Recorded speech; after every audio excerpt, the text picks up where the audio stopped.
इस 2 मिनट की वीडियो में हम क्लास 10th के हिस्ट्री का चैप्टर फर्स्ट यूरोप में राष्ट्रवाद के 1 नंबर वाले सारे क्वेश्चंस को देखने जा रहे हैं।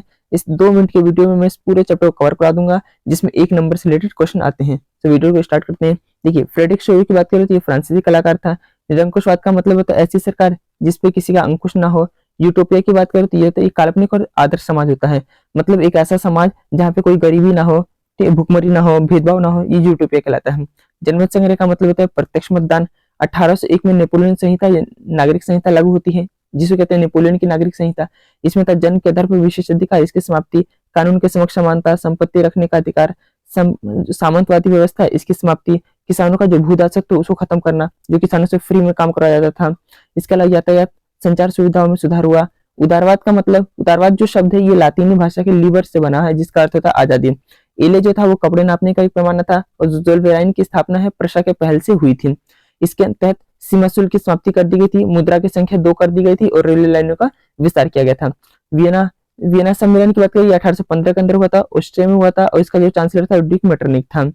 इसके अलावा जो जोसेफ मैस्सिनी था ये इटली का एक निवासी था। इसने यंग इटली और यंग यूरोप नामक 2 गुप्त संगठन बनाया था। इससे पहले ये कार्बोनेरी नामक एक गुप्त संगठन का सदस्य था और लुगुरिया में क्रांति करने के कारण इसे इस संगठन से बाहर कर दिया गया था।